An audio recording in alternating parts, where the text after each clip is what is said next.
Come gather round the campfire and hear our ghostly tales of chilling terrors, darkest woes, and anything that goes bump in the night. So cuddle up with your best friend or dare it alone. The darkness is closing in and spirits are calling your name. This is Fireside Phantoms.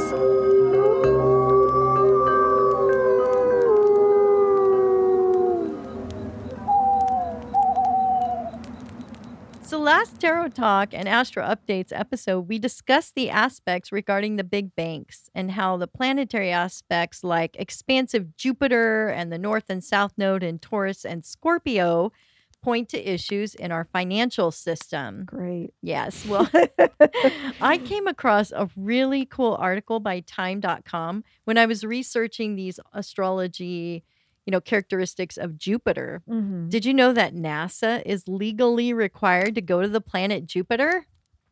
What? Yeah, I'm doing all these like legal things somehow, like legal home hauntings. They're legally required. Like Jupiter is going to sue them if they don't go to their planet. Apparently, it's a thing. While many think the planet itself is uninhabitable and downright lethal to robotic probings, NASA has already had aircraft fly near the planet over 5 times. Jupiter's our largest planet in the galaxy. Mm-hmm. It is uninhabitable, but they found that one of its small moons, Europa, has the biggest potential for finding life. Scientists who argue that finding life on Europa is a strong one say there appears to be large areas of a thin shell of ice. They are confident that the surrounding heat from the other moons might mean that underneath the ice is liquid water. Okay. Spacecrafts that have flown near the planet have found the crust showing fractures, which then appear frozen back over. And this feature might mean that there's a very deep ocean of water, perhaps 90 miles deep underneath. Okay. As a comparison, Earth's deepest ocean level of water is around 7 miles deep, located in what is referred to as the Mariana Trench. We should do an episode on that because it is so creepy. Really? Yeah, the Mariana Trench. Where's it at? I have no idea, but it's really scary. Okay. I think oceans are very scary. Yeah, I think, there's so much stuff we don't really know about in the ocean that lives in the ocean that we don't probably never seen the light of the sun. It just swims around in the dark all the time. I do know the Mariana Trench is in the ocean. Well, that's what I assumed. Yeah, okay, good. But I think the ocean's creepy. The ocean's very creepy. Though there's some really wonderful animals that live in the ocean, like dolphins and sea turtles and tropical fish. That's true. Mermaids. So, mermaid. We got to do mermaids. We've not done mermaids. Scary. Yeah. And the Kraken. Oh, the Kraken. Well, the photographs also show rust-colored stains on the surface, which indicate on Europa a high level of salt and minerals. Scientists think that lends very well to the possible existence of life. However, it is doubtful we'll be ever able to live on Europa as there is high levels of radiation and very cold temperatures. So it's weird that they are making it mandatory that we have to do these expeditions. Well, is it because they think that one day we will not be able to live on Earth anymore? Well, I guess. But it's also like, who wants to live there when it has high levels of radiation? I thought we were going to Mars. Apparently we're going to Mars too, but that's not legal to go to Mars. Oh God, our justice system. Okay, so no Mars then. Well, no, they're not saying that we legally have to go to Mars, but we legally have to go to Europa and Pluto. Like we have to, not Pluto. I'm sorry. No, we further out all the time. We have to make these expeditions to Europa and Jupiter to check things out. I guess so. Okay. It's weird, though. This law was in effect December of 2015. So Congress said that, money's been set aside for a Europa orbiter to set launch no later than 2022 and a lander no later than 2024. So I haven't heard if they've gone yet. Okay. But I'll be paying attention. Today, the Europa orbiter and lander is the only mission it is illegal for NASA not to fly. Weird. I didn't know there were any kind of law to you have to do this. You have to. I didn't either. It's so bizarre. It is bizarre. According to mythology, Europa was a beautiful maiden whom Zeus fell in love with. Zeus transformed himself into a beautiful cow or bull, and Europa climbed on its back as he swam across the sea to Crete. I bet she did. She became the first queen of Crete, and the continent of Europe was named after her. In astrology, Europa represents youth, liveliness, enthusiasm, and the things we are attracted to. However, Europa can also have a negative influence, distracting us from important matters with trivial or harmful things. So Europa is really the party planet, is what you're saying. Nope, I'm not. Yes, it is. Europa, you are. Europa Nopa. According to Linda Goodman, a professional astrologer, Europa in the birth chart shows where we easily fall for seduction, beauty, glitter, and glamour.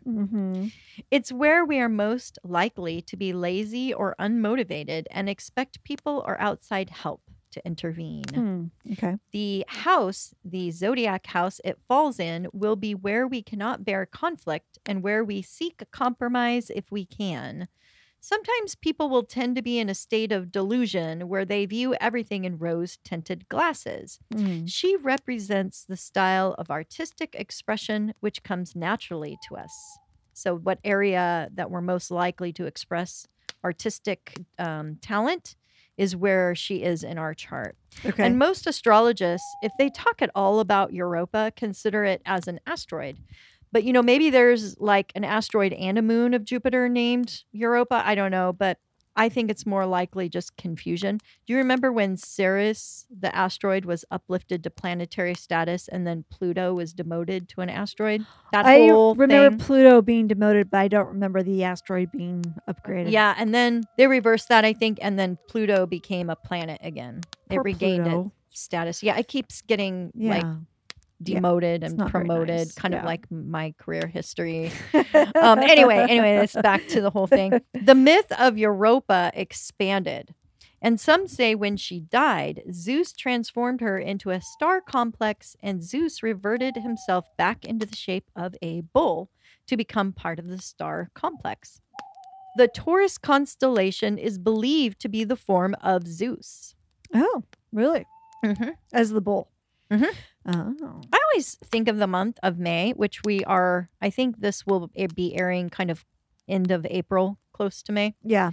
I always think of the month of May as bringing in a focus on romance and love. Actually, end of April, you know, spring. Yeah. Sowing the wild bees. Oh, yes. So Jupiter, along with Venus, ushers in these aspects of romance, love, and fun. The party planet. So who this month, Holly, is going to be lucky in love? There are 5 signs. Okay. Taurus. Taurus. That would be you. Yay, me. Cancer. Okay. Libra. Okay. And Aquarius. Okay. What about you? No, sorry. No. No lucky in love with you. Wait, does that mean I'm going to be unlucky? No, just status quo. Oh, status quo. Okay. There's some that are going to be unlucky, but I'm not going to talk about them. Oh, okay. Taurus, which Venus, the planet of love, those Taurians in a relationship may tie the knot by the end of the year. Oh. Cancer, your lucky love aspect will be bringing in more fun and romance. Perhaps travel will also enhance your partnership magnetism. And Libra, you will be lucky in finding a good partner to bring balance with your anxiety right now that you're feeling. So that'll help. Okay. And finally, Aquarius, you have the best aspects of everyone for total transformation in your love life, ultimately for the better. And online love and dating is highlighted. Oh, okay. Good to know. We know you've had good luck there. Yeah, I did. I had really good luck there. Now, the rest of you all, I suggest buying an ice cream subscription and have some self-love. Oh, yeah. Give yourself a big hug and Give pat yourself on the a big hug. That's not a bad idea. Yeah, your time is coming. Jupiter, the planet of fortune, has definitely helped our Earth. Thanks to Jupiter's enormous size and heavy gravitational pull, all those thousands of asteroids are prevented from crashing into our planet. Oh, good. So they're all like, you know, helping Earth. Jupiter is protecting us from the asteroids. Well, that's nice of you, Jupiter. Thank you. Yes. And typically astrologists, they just focus on 4 of the main asteroids since there are so many. There's like thousands. They focus on Ceres, Pallas, Juno, and Vesta. Okay. And these happen to be the first 4 that were discovered by astronomers in the early 1800s. Okay. Since 1992, though, scientists have confirmed over 4,000 exoplanets in over 3,000 star systems. Yikes. My God, it's a lot. Yeah, Ceres is often compared to the moon because of its roundness. The placement of Ceres in a birth chart will influence what a person needs to feel loved and cared for, and sometimes represents qualities of their mother. So the love languages are in that one? Okay. Pallas, also known as Pallas Athena, can point to wisdom, intelligence, and efforts. Efforts made, regarding that, where it is placed. The asteroid is thought to influence the sign of Virgo. Juno is the Roman goddess and is also Hera in Greek mythology. Okay. I think I'm more familiar with Hera than Juno. Yeah. Juno is the goddess of marriages, unions, and was also associated with finance. Okay. She protected cows and peacocks. Oh. Those are random choices of animals to protect. Yeah.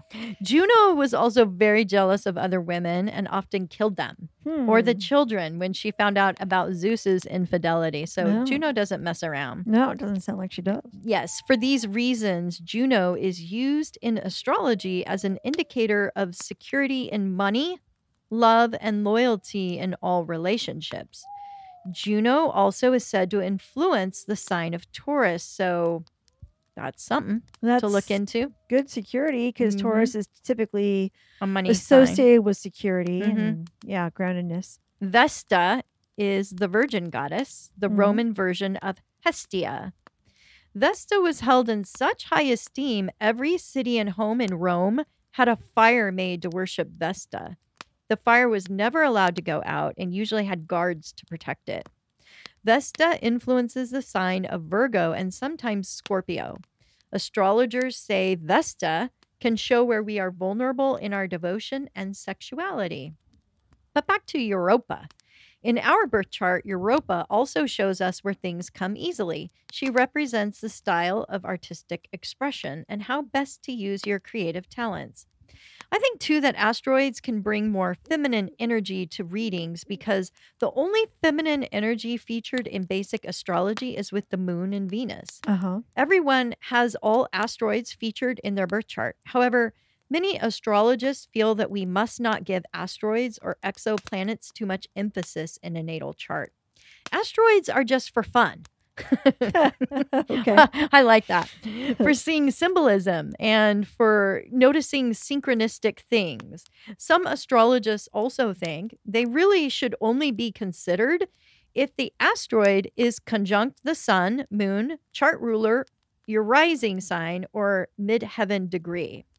And I'm not going to go explain what all that means. But I've attached a link in the credits for a step-by-step instruction on how to find the main asteroids and exoplanets in your birth chart. Oh, that's cool. Yes, of course, these are very minor influences, but it's kind of interesting to look at. Will the link interpret that for you, or do you have to figure that out for yourself? Well, that's a good question, Holly. I never went there to find out. Okay.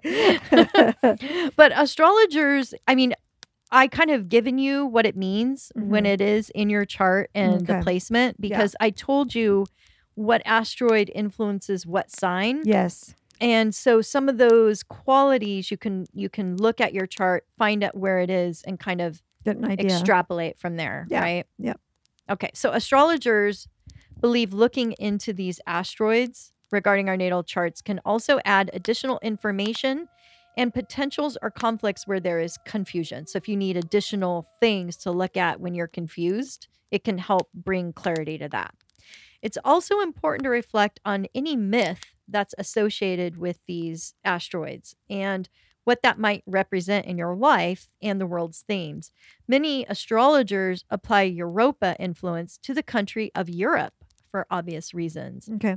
The name itself originated from the Greek myth. And Taurus is also associated with Zeus, like we said, who becomes a bull to seduce Europa. And that's why Taurus is sometimes labeled as lazy, and having other seductive qualities associated with the myth. Laziness is not a seductive quality, though.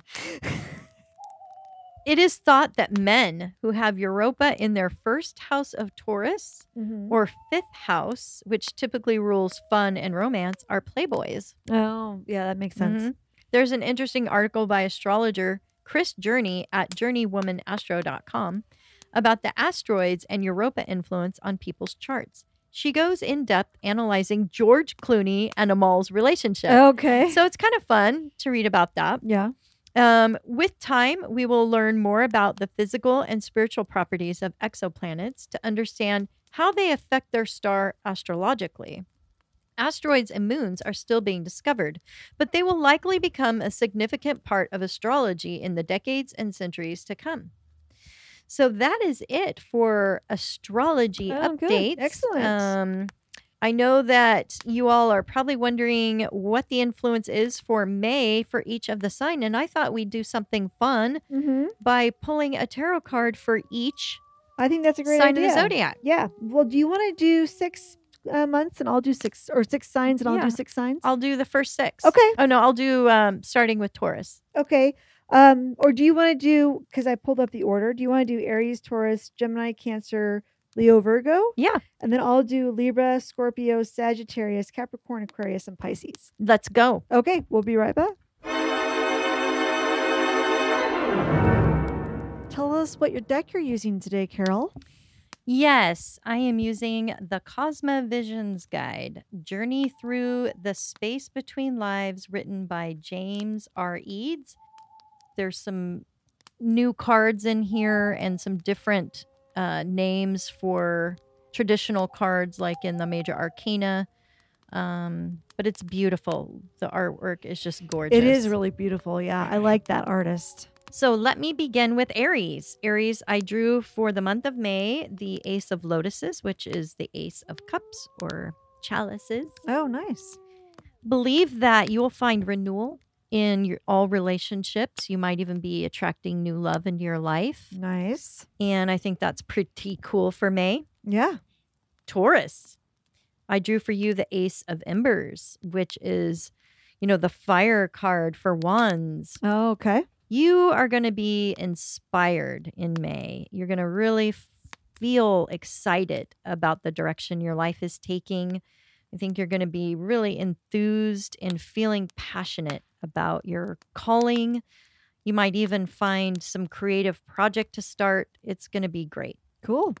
The Cosmic Tree for Gemini. Okay. Hello, Gemini.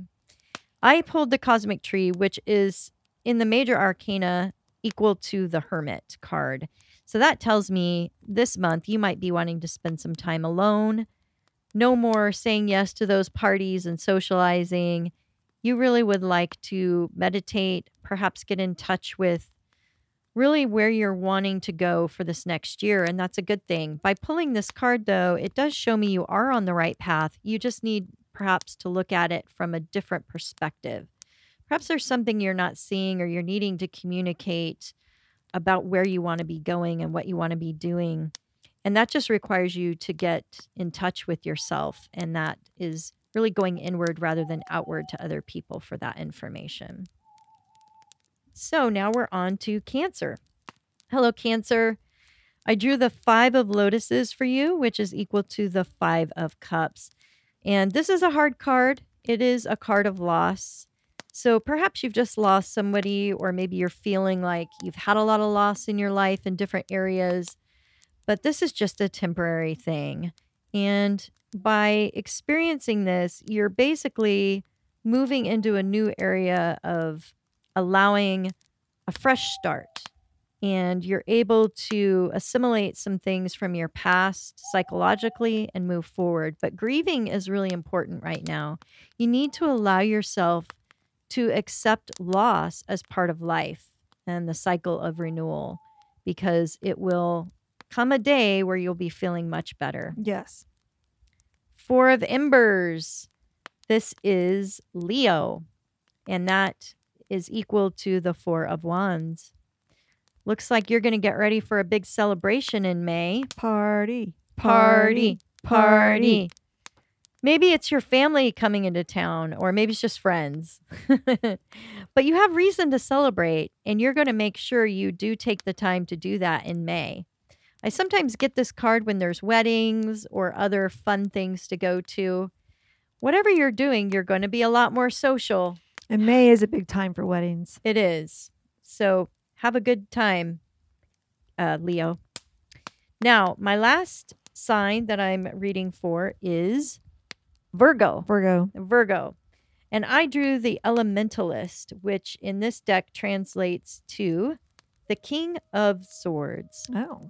So this month in May requires very important communication. You're either going to be getting that from somebody in your life that is going to be giving you very important news. And it's going to require you to take action very fast on that news. You could be the one also giving that information.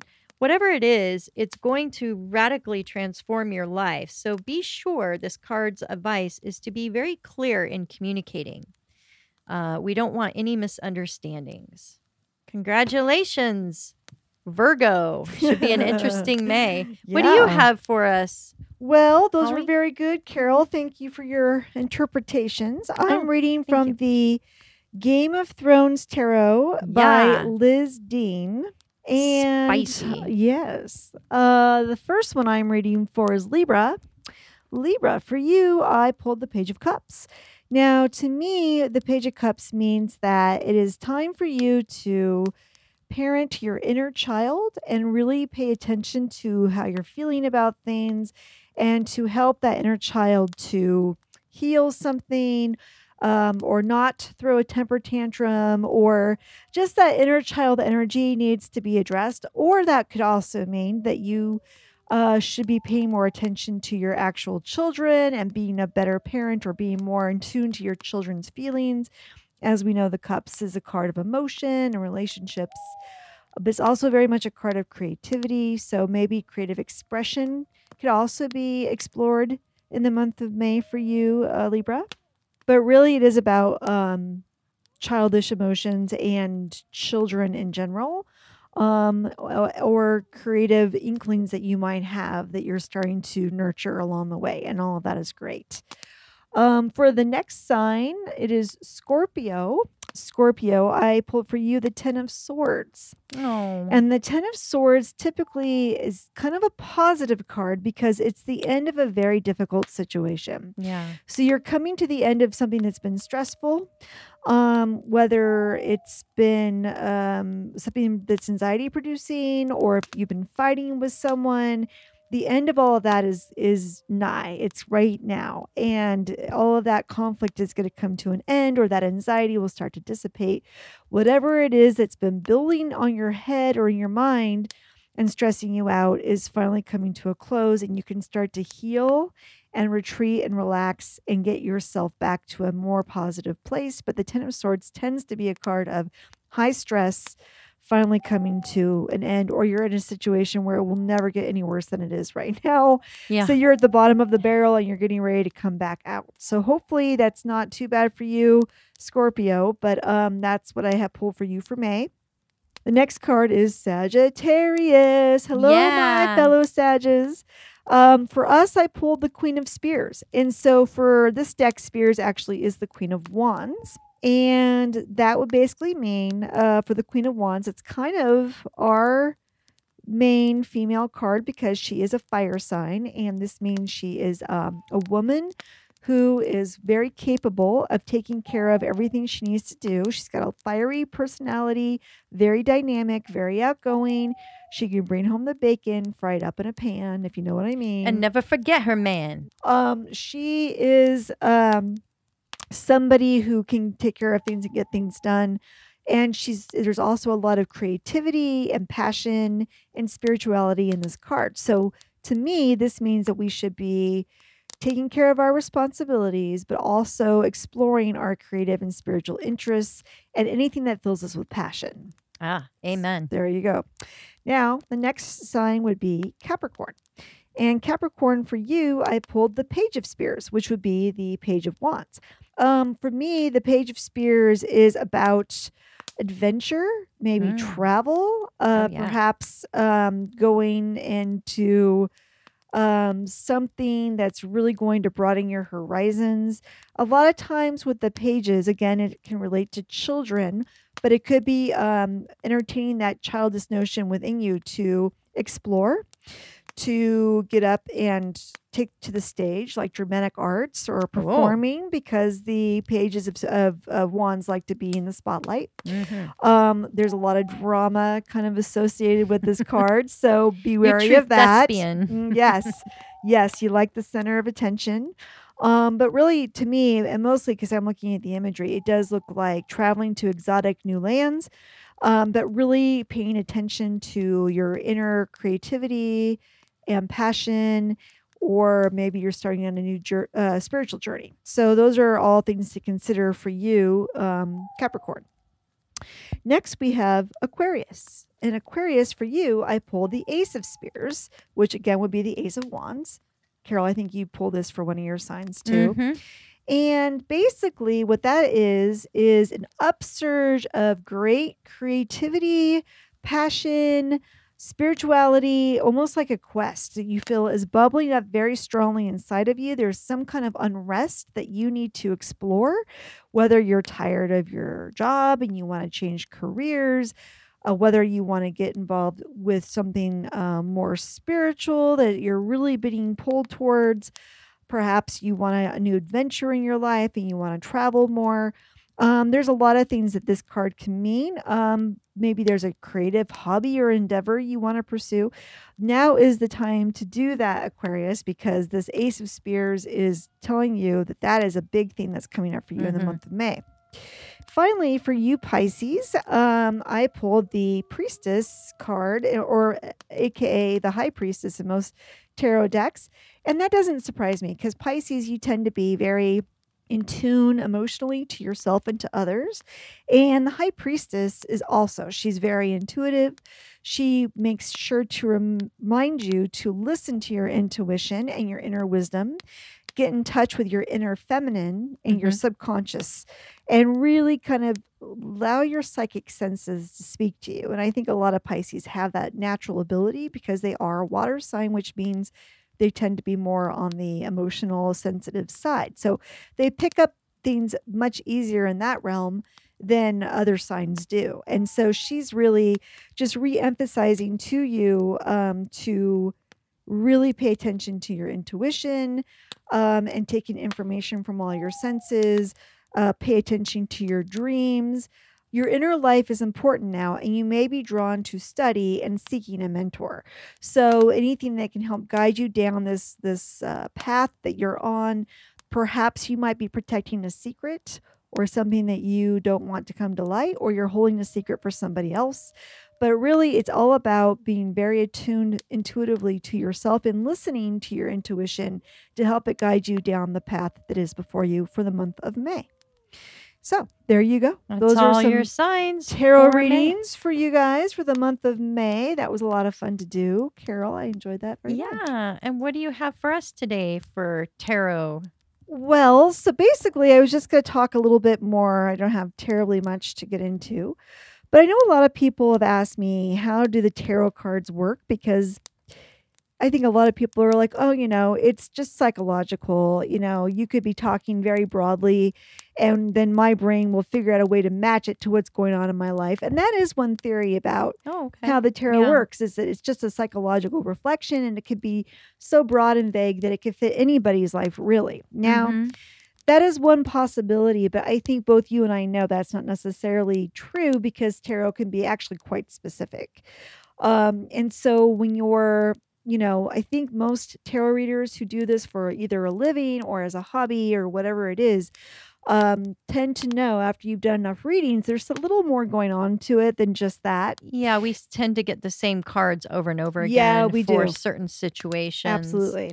So what I believe is really going on is that while you're shuffling the cards and you're talking to the person who wants the reading, you'll say to them, okay, what's your question? And then the cards attune to the energy of that person and their question. And when we lay them out, basically we're looking at where they've been, where they are now, and where they're headed in relationship to that question. So it basically gives us an idea of what the trajectory is of where this person is headed based off where they've been and what they're building up towards. Yeah. Would you say that's correct? I love that explanation. And I think a lot of times people have problems with the tarot because they think that means then that there's like everything's destined and you don't have free will over anything. Which it was not true. No. Not at all. So the tarot will show you where you are in that moment of time based off of where you want to get to in terms of your question, what the likelihood may be or may not be. And then you can always follow it up with, well, how do I ensure I meet that goal? Or how do I make sure that this does whatever? And then you can ask that question on top of it. But yes, you have free will. There's nothing ever really set in stone. You're always able to change whatever fate or outcome the cards might be telling you is coming.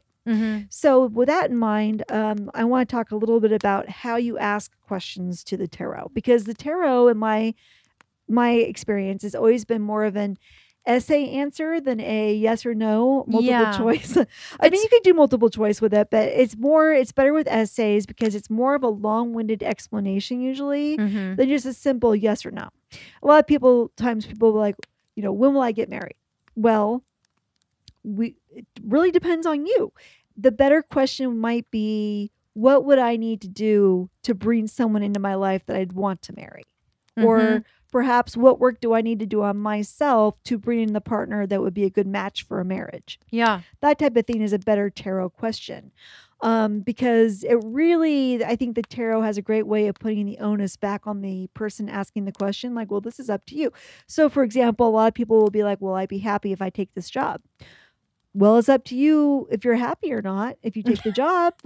So basically you would need to say something like, what will happen if I take this job? Like, what do you need to be fulfilled to be happy?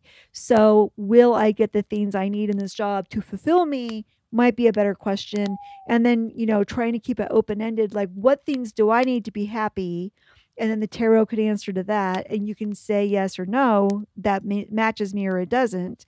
Or you can say, will this job give me those things? And then we can look at it like that too. Yeah. And sometimes what I do with people when I read for them is I do a general open-ended question about, like, what do the cards want to talk about today? Right. And then see kind of what cards are showing up and then saying, based on these cards, do you have specific questions of areas that we would like to explore further? So sometimes you can do a general reading.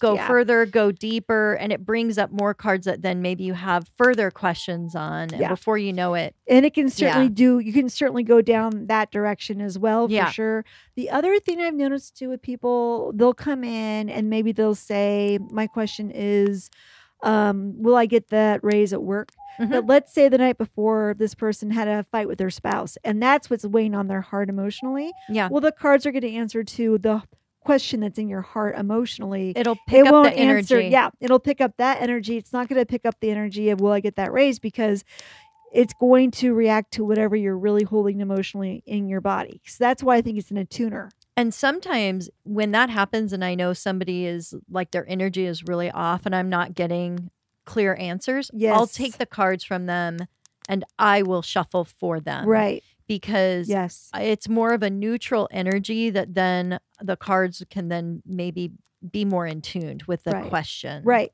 And I've gotten that before too, where somebody will be like, well, I just want a general reading. And then I'll lay the cards out and there's nothing connecting because they're not really focused.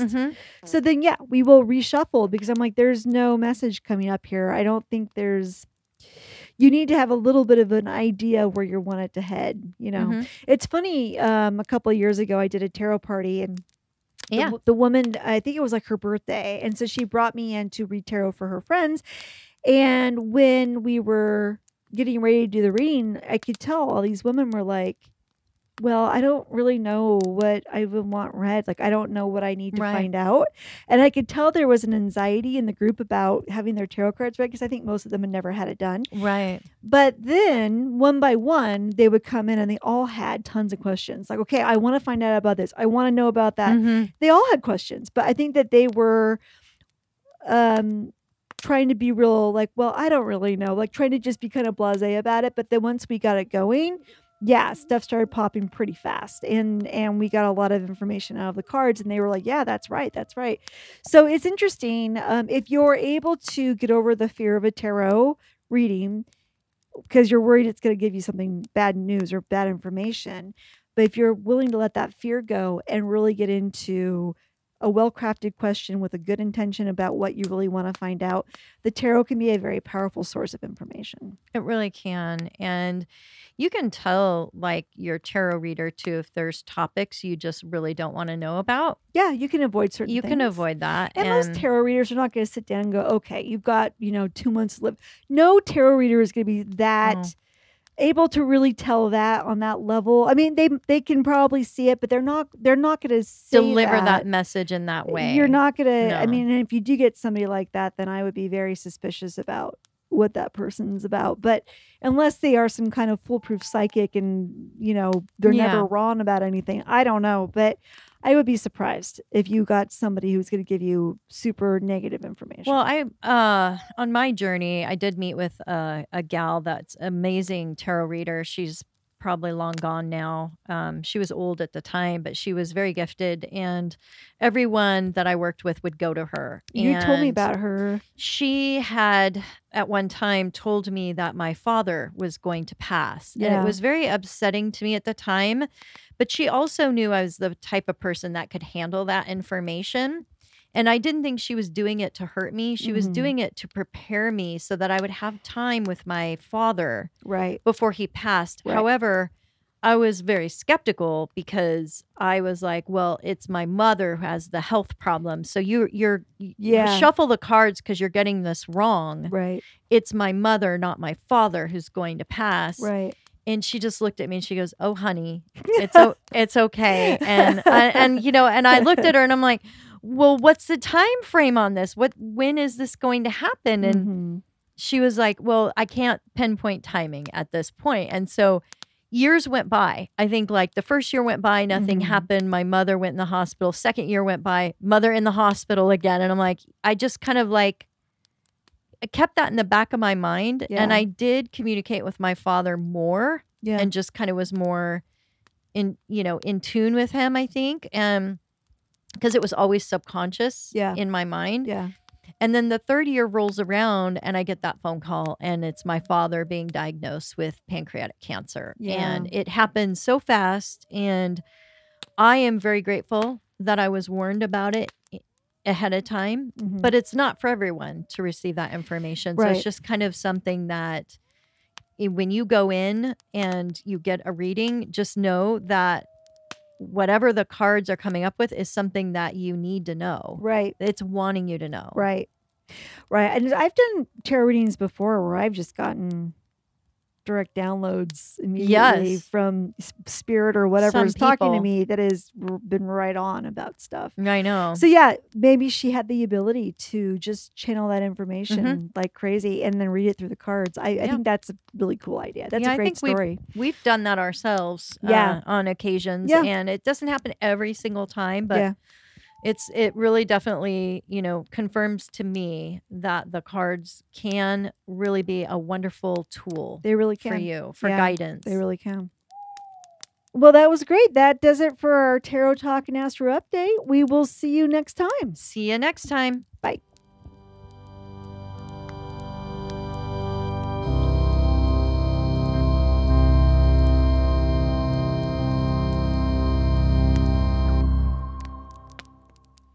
We've really been struggling, but hopefully Mercury is no longer in retrograde. Did I say STDs? We were having a really hard time getting our STD cards cleared to up. work. Yeah. SDs. Our SD cards have got herpes and no, they're under the weather. No. How planetary, how how planetary transits and things like that, like This is hilarious. all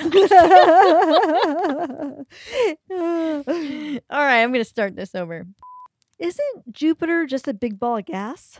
Yeah, it's a gas planet. I think so. There's nothing solid there? I think it's really hot. Well, I think so because it's a planet. It can't just be a ball of gas. Well, I thought it was just a big ball of gas. I think it's just a. That's what I thought it was. Look I that don't up. know. It's not a big ball of gas. I'll pull up a picture God. of Jupiter and we'll be able to tell. Josh. We're getting really loopy here, Josh. We kind of are. I mean, it is kind of a cool looking planet with the stripes and stuff. It is pretty. Looks like my favorite marble when I was a Yeah, kid. it looks like with that big spot. It looks like the sun is setting in the desert, kind of. I think Or in of the ocean? Gorbachev when I see the. You do, Gorbachev. Remember, he had a big spot like that on his head. Well, yeah, but it looked more like a country on his head than a. This one looks like a black beauty mole in that picture. That's a Marilyn Monroe planet It's a Marilyn Monroe for sure. or Cindy Crawford planet. This one, the two Jupiters next to each other look like big boobs. So you were saying, what Oh now? my God. Okay, I think we can cut all that. The planet itself is uninhabitable and downright lethal to robotic probings. You said probing. I did. Now, let's just fucking do this. I think we're okay. I'm so tired of our technical problems. As the flames die down, do remain undaunted. Though all hitchhikers are ghosts, And all dolls are definitely haunted. hey guys, be sure to follow us on Instagram. Our handle is @FiresidePhantoms. If you have a spooky story you would like to share with us, send it to firesidephantoms@gmail.com and you may hear it on a future episode.